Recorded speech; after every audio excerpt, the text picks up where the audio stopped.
لەگەڵەوەشدا کە وڵاتە یەکگرتووەکانی ئەمریکا بڕیاری نردنی نزیکەی 50 سەربازی هێزی تایبەتی خۆی داوە بۆ سووریا، بەڵام لە پاش هێرشەکانی تونڕەوانی دەوڵەتی ئیسلامی بۆ سەر فەڕەنسا هەروە دێو داواکان زیاد دەکەن بۆ گرتنەبەری ڕێوشوێنێکی تونتر دژی ئەم ڕێکخراوە تێرۆریستیە.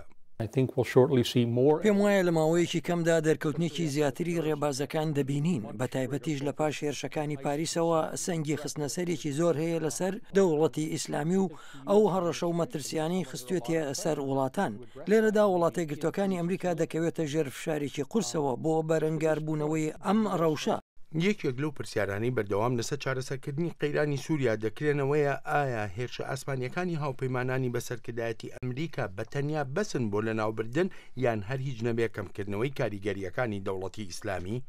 I think the administration is going to have to confront some difficult choices. پێم وایە بەڕێوەبەرایەتی پێویستە هەندێک بژارەی قورس هەڵبژێرێت لە ماوەی چەند هەفتە یان چەند مانگی داهاتوودا. بەڕوونی و ئاشکرایی جێپەیەکی گەورەی ئەمریکا لەو ناوچەیە گرفتی تر دەهێنێت بە دوای خۆیدا، بۆ نمونە لە ڕووی سیاسیەوە لە ئێستادا کە ساڵی هەڵبژاردنە لە ئەمریکادا. گرفتەکە بۆ ئەمریکا هەر لە ناوخۆدا نییە، وەک چارڵزدان دەڵێت کێشەیەکی تری سەرەکی بۆ ئەمریکا و هاوپەیمانانی ڕۆژاواش ناسینی ڕێکخراوە ئۆپۆزیسیۆنەکانی ناو سووریان.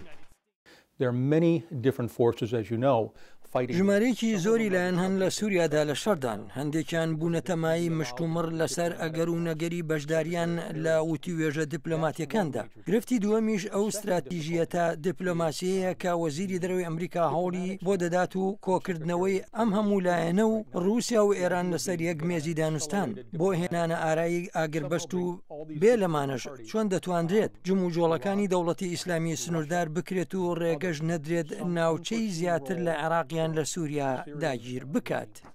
جان کێری وەزیری دەرەوەی وڵاتە یەکگرتووەکانی ئەمریکا لەو بڕوایەدایە بۆ شکست پێهێنان و لەناوبردنی ڕێکخراوی دەوڵەتی ئیسلامی پێویست بە چارەسەریەکی دیپلۆماسیانە هەیە لە سووریادا. ئەم ڕاگەیانەی بەڕێزکێری لە دەمێکدایە هەروە دێو ناکۆچی نێوان لایەنە ئۆپۆزیسیۆنەکانی وڵاتەکە بەرەو قوڵبوونەوەی زیاتر دەچن.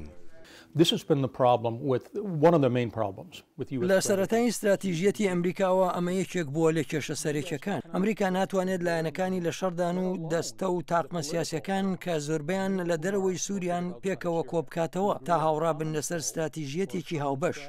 کورد لە سووریادا شەڕێکی سەرسەختانە و گیانبازانە دژی دەوڵەتی ئیسلامی دەکات بۆ پاراستنی ئەزموونی خۆبەڕێوەبردن لە ڕۆژاوا. هێشتاش نازانرێ ئایا چارەسەری دیپلۆماسیانەی قەیرانی سووریا دەستکەوتی بۆ کورتیادا دەبێت یان نا.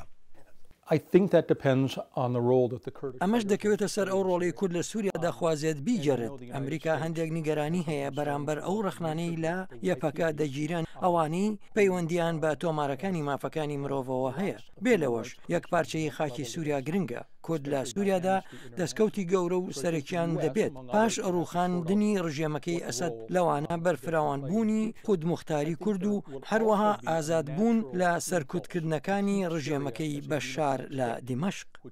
کورد لە عێراقدا لە ساڵی 1991ەوە ئەزموونی فەرمانڕەوایەتیکردنی خۆی هەیە، لەگەڵ ئەوەشدا کەوەها چاوەڕوان دەکرا لە عێراقی نوێی پاش ساڵی 2003دا ڕەوشی کورد لە باشوور بەرەو باشتر بڕوە. بەڵام هەرچەندە نوێنەرانیشی لە بەغداد هێشتاش کێشە و گرفتی زۆر هەن لە نێوان کورد و حکوومەتی نێوەندی عێراقدا بە شێوەیە کە دەگوترێ دووبارە بوونەوەی ئەزموونە سیاسیەتاڵەکانی سەروەختی سەدام حوسێنن. ئایا بۆ کوردی سووریا لە دەمی چارەسەری دیپلۆماسیدا متمانەکان چین کە بتوانن پارێزگاری لەو دەستکەوتانەی خۆیان بکەن؟ لەم کاتەدا دڵنیایەکی کەم هەیە سەبارەت بەوەی چی ڕوودەدات لە ناوچەکانی سووریادا بە ناوچە کوردنشینەکانیشەوە. ڕاستە ئەمریکا وەک هاوپەیمانێک سەیری کورد دەکات لە عێراقدا و هێشتاش نەزانراوە کورد لە عێراق تا چ مەودایەک دەیەوێت خود مختاری لەگەڵ ڕۆژئاوادا درێژ بکاتەوە. هێرشە ئاسمانیەکانی ڕووسیا و بەشداریەکانی لە داڕشتنی چارەسەری دیپلۆماسیدا وەک چاودێر دەڵێن دەشێت هۆکارێکی تری ئاڵۆزبوونی قەیرانی سووریا بێت.